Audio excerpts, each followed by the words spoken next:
Yeah, the funny thing was when he let the ball go, he said green, and that's something they say in practice or just shooting around when a shot's going in. It's almost like he knew it. And it looked pretty good when it was left his hands, but JB knew it was going down. But, nice thing is these guys I thought we were playing hard to start the game. The ball just wasn't going in the basket. The guys came in off the bench, gave us a big lift, closed the margin a little bit, and then these guys came back and kept that momentum going into the halftime. What was the message at the first media timeout when obviously you guys still hadn't scored yet? We're struggling there. What was the message? Well, actually, Tyrell, he's very level-headed. He's a young player, but he said, hey, just don't worry about it. Just focus on our defense. Offense will come. And these guys, I think, do have a lot of confidence in their defense that we can play through some of those colder spells offensively. You mentioned turning defense and offense. You guys caused 12 turnovers in the first half. Georgia College averages about 12 turnovers a game. How did you force them into giving up the ball so much? Well, we got a lot of active defenders, and it's not always just one guy, but it's a team effort where these guys are doing a better job being in the gaps and helping each other out. Sometimes it's knocking the ball away from your man, but a lot of times it's a help defender that sees something where they can get a deflection. I think Connor, our director of video operations, or whatever his title is, I don't know, he said we had a season high in deflections, so that was a good sign as well. You guys got back on the offensive boards again. I think you finished with 13 or 14. But, after a game against Lander where the rebounding margin was only +2, how nice was it to get back to the basics? It was good. And these guys, they probably got tired of hearing us talk about it this week. In preparation, they kind of kicked us on the backboards last time. So that was definitely – these guys rolled up their sleeves and went to work and got it done today. How nice is it – not it's a revenge game or anything, but beating a team that beat you once and also coming off the tough loss on Wednesday? Yeah, the staff talked before the game. We figured if our guys weren't fired up to play this one, maybe they were a little too anxious to start the game, and that resulted in, the ball not going in. But they kept grinding and played really well and got better and better as the game went on. In the second half, you guys broke out offensively. What was really working? It started with better ball movement. Their zone's a little different. We got a little stagnant, but I thought the perimeter guys moved the ball better, and then these guys got more aggressive when they caught the ball, especially in the high post and the low post, looking to score, looking to take it to the basket. These guys are very unselfish, but we also need them to be, we got two of the best big guys in the country right here, and then two coming off the bench that are also very good. So we need them to be aggressive offensively for us to be at our best. In the first half, Jordan Thomas had 15, but in the second half finished with, I think, only 3. Was that a goal of your guys' in the second half to chase them off the three-point line? Yeah, they got good shooters. Ryerson probably the best stat. Ryerson, I don't know that he got. Did he get any? He only got 3. Maybe he had a few in the second half. Yeah, he only got 1 3. He only got 1. Thomas got free for a couple, or in the first half. But in the second half, I thought Jamal primarily did a good job on Ryerson. There were a couple other guys that were matched up with him. So we did a good job on him and much better on Thomas in the second half.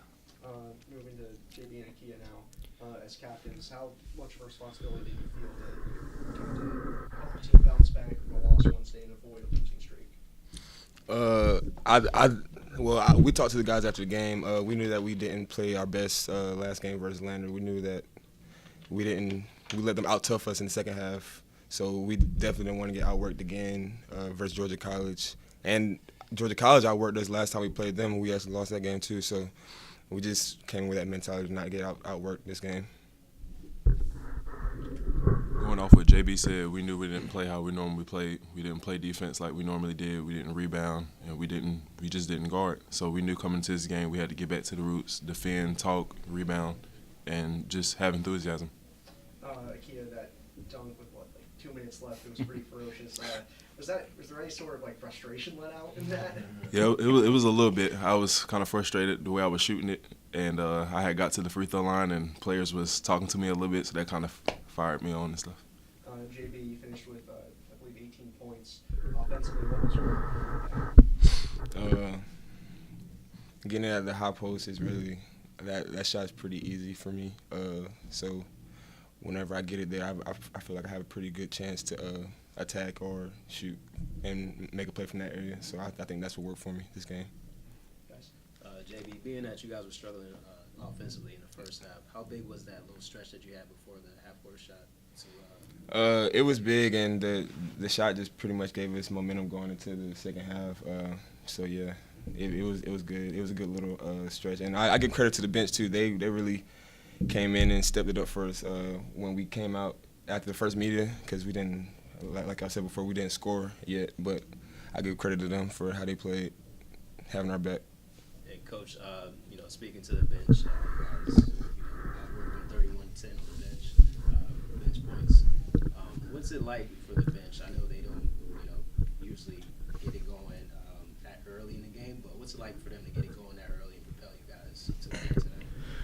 Well, I'm not sure if I'm correct on this, but I actually left these guys in after the first media for a while just to see if we could get something going, and it still wasn't. But, fortunately those guys came in, and we're just blessed to have that kind of depth. And, the cool thing about those guys is they're all so unselfish. Some guys, like Carson, played 13 minutes, had 7 points, 5 rebounds. There's a lot of places he could be starting and scoring 15, and just having that kind of unselfishness across the board really helps make this a special group. Well, Coach, you obviously went with that same group for a while. Was it sort of just saying, hey, let's stick with what we got because it was working at that point? Yeah, and I think, I felt like if we kept going, we got it close, had some momentum, let them play, and then I knew, when these guys hit the floor, they would be refreshed, rested, and they should have a lot of energy to finish out the half, which they did very well. Were y'all a little angry, or there's no animosity, but y'all obviously wanted to get out there and play. Was there a little bit of fire built? We knew that the second group was playing well, so we knew why they were still in the game and stuff like that. But we definitely wanted to come back in and keep up with the tempo and the way they were playing, and just keep the same energy. I would say too, the sacrifice is also, for these guys, on different teams, they might, even on teams that they've been on, they might be averaging more minutes. But I think the strength of our team with the depth, and these guys been able to play as hard as they can, for whatever 20, 27, 25 minutes, really helps them not pace themselves and go all out while they're out there. And then, if, knock on wood, we happen to get somebody with a sprained ankle or somebody's illness, something like that, we got a lot of guys that can step in and play bigger roles when asked to. For JB and Akil, do you guys feel less pressure? And when did you guys have a deep bench back there? Well, yeah, I definitely feel less pressure just knowing that our team is so deep. You don't have to do everything yourself, or that you can count on your teammates to make plays. We all trust in each other's abilities. We all know what each other can do on the floor. So, we never feel any pressure. We know each other can pick up each other's slack whenever one's down.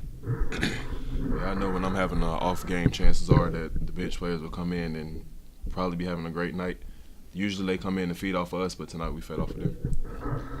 One of the biggest things I think these guys, along with David and some of the other upperclassmen, have really accepted that responsibility of being captains. With only one senior, we've got juniors or sometimes even sophomores like David that have that leadership role. And I told JB after the game at Lander, this is where you earn your paycheck. Not that we're paying these guys, they get scholarship. We feed them a little bit, but you earn your keep in terms of having to be there. And it's, Akia mentioned too, it's not always an easy job. There's a lot of responsibility, but these guys are learning and growing in that position and helping to manage the ups and downs of a season. It's not easy, but these guys are growing into great leadership roles.